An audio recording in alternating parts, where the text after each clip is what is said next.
Hello and welcome back to Fallout 76. Today we are going to have a look at the Gauss Shotgun, a weapon that got a range and damage buff with the latest update. However, that comes at the cost of using more ammo. This is the one I have been using. It is Juggernaut's VATS Enhanced Swift, and I have it modified with the prime receiver. It does the same damage as Hardened with the prime receiver, but it gives you more range.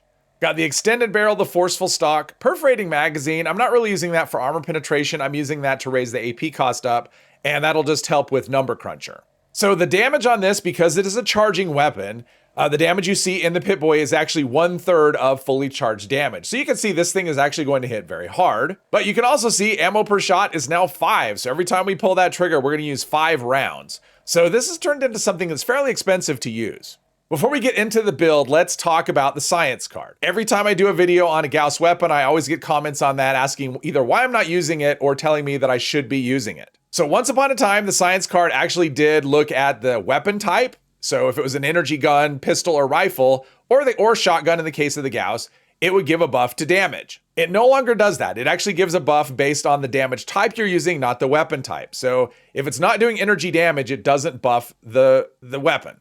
So for example, here is an Enclave plasma rifle, and you can see under damage, it actually does 2 types. You see the 94, which is the ballistic or physical damage, and then 105, which is the energy damage. And you can see that it's a little lightning bolt that tells you that it's energy damage, and it will be boosted by the science card. And if you look at the Gauss Shotgun, you can see it only does the ballistic or physical damage. There is nothing for energy damage, which means it will not boost this weapon. So we have Shotgun Champ plus 10% damage to cripple targets per projectile your weapon fires. This fires 8 projectiles, so that's 80% bonus damage to crippled targets. Mainly this is going to affect things that are larger that don't die in one hit. Then we have Easy Target, 75% more range damage to crippled targets. And Love the Spread, weapons that fire 3 or more projectiles gain 30% more range. Scatter Shot, this will just help cripple enemies easier. We have Number Cruncher with an AP cost of 36. This will do 72% more damage. Tormentor, more damage to cripple targets. Center Masochist, in those cases, we're not able to hit the weak spot, which is usually the head. Torso is usually a pretty high percentage chance, and so this will give a big bonus there. So I do have Enforcer and Modern Renegade. Both of those are to do extra limb damage. This thing just really excels at crippling when it doesn't kill stuff in one hit. Then we've got Adrenaline, so every enemy I kill up to 10 will boost my damage. And with Luck of 16 and Critical Savvy 3, I'll be doing a critical hit every 3rd shot, so better criticals will boost the damage there. So for mutations, we've got Speed Demon for extra reload speed, Herd Mentality plus 2 to all my specials, Herbivore, I do use the veggie-based food, so we get increased benefit from there. Egghead doesn't really come into play for this particular weapon. Eagle Eyes for the bonus critical damage. Bird Bones, a little bit of extra agility, which helps give us a little more AP. And Adrenal Reaction works just like Adrenaline, but it's 5% instead of 10%.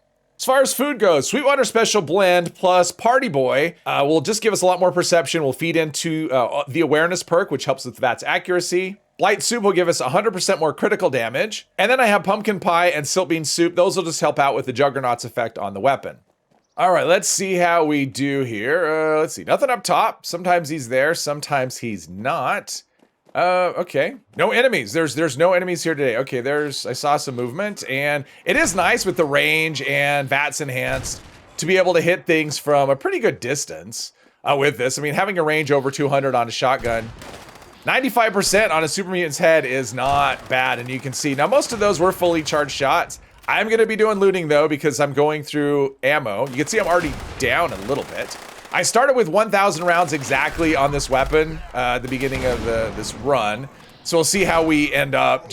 I mean, even if I loot everything, there's still going to be some, there's still going to be a drain. There we go. Knew there was another one there. But even if I don't charge a shot, if I just do a quick spam, we're still doing, of course, now we have full adrenaline. All right, so with area looting, I'm actually up one round.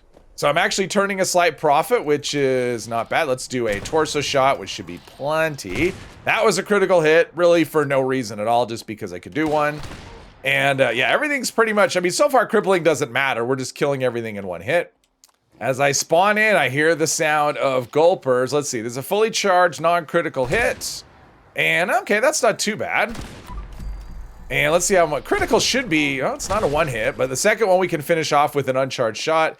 I should have gone down there and looted just for the ammo, but I couldn't be bothered. And that is the problem. Like, if you don't stay 100% on top of this, yeah, ammo just disappears like crazy. I mean, I start with 1,000 rounds, but it's really only, you know, that's only 200 shots, which isn't really a ton if you're using this as your main weapon.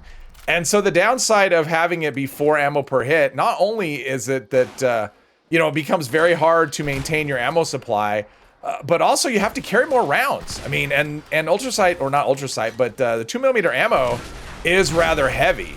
So you have a situation where you just have less rounds available to you and you're carrying more ammo, so just more weight.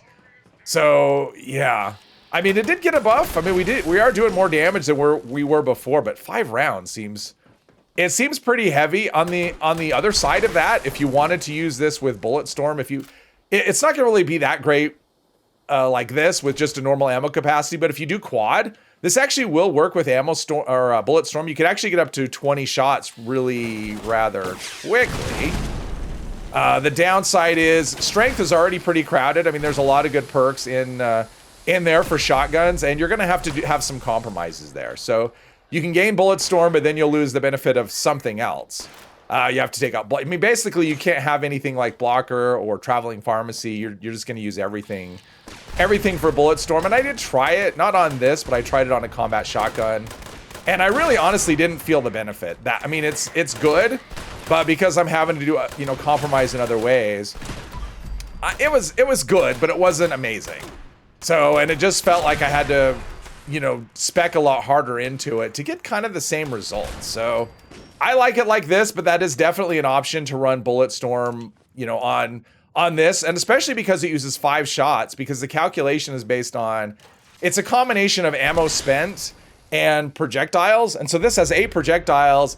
You're spending 5 per shot, you know, 5 ammo per shot. So it actually is, it's not 13, it's actually 12 towards the Bulletstorm stacks. So basically every five shots, you'd be building 2 Bulletstorm stacks. So it would build them rather quickly.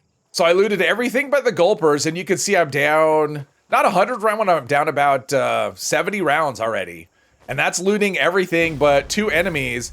You know, once you're not one-shotting stuff, as soon as it takes more than 1 hit to kill an enemy, you are, you're gonna have a hard time staying ammo positive. That was a critical hit, by the way. So critical hit is enough to take out a Snally in 1 shot, so that's pretty good. Let's see here. We've got ammo containers usually have a pretty good return. I find usually like 20 rounds or so, which is pretty good. But a lot of times the enemies will only give you back 3 or 4, and you're taking a minimum of 5 to kill them, and that was 10. So 10 shots, you know, 10 rounds to kill 1 enemy with just 2 trigger pulls. That was I think that was a critical hit. If it wasn't, it was meant to be. There we go. All right, let's see how we do against Stallies. Is that okay? So that's we'll do a critical hit on him. It's only level 60, but I will say the value of, with something like this, the value of critical hits does go up, just because the fewer hits you could take and the value of charging, like uncharged shots, will be one of those things, you know, because before you could use this, I mean, you could still do it. You know, a good strategy for this is to use uncharged shots to build up critical hits, because you can spam them, and then save up the criticals for full charges. I think there's a Deep King right there, and that was not a critical. That was just a regular old hit. So let's get the Queen out here and see how it goes. Do a little reload there. That's one of the nice things about not using Bulletstorm. This is going to be a critical hit to the spouts. About not using Bulletstorm is I could just reload whenever I feel like it and not have to worry about lose and damage. Another critical hit right here. Yeah, this thing is so good at crippling though. So a big target, even if we can't kill them in 1 hit, we can usually render them kind of pointless or kind of useless once with 1 hit. So just that little bit of combat and looting absolutely everything. I'm down like 150 rounds. So this is definitely a hungry beast. Now, I will say, if you do something like an expedition or a daily op or a raid, you will get back more. I mean, you'll come ahead in ammo, but you either need to plan on, you know, if you're going to use a weapon like this, you need to either plan on farming resources to craft the ammo, or definitely doing those repeatable things to maintain your ammo supply. even events just generally aren't enough. In fact, I usually come out of behind. Okay, we crippled the head. I wonder if we crippled anything else. Well, there we go.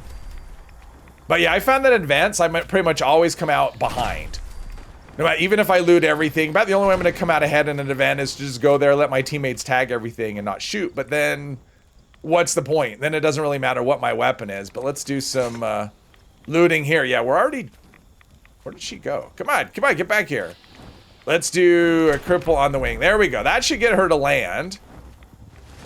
Carry on our fully charged shot and head right there. A critical hit to the head.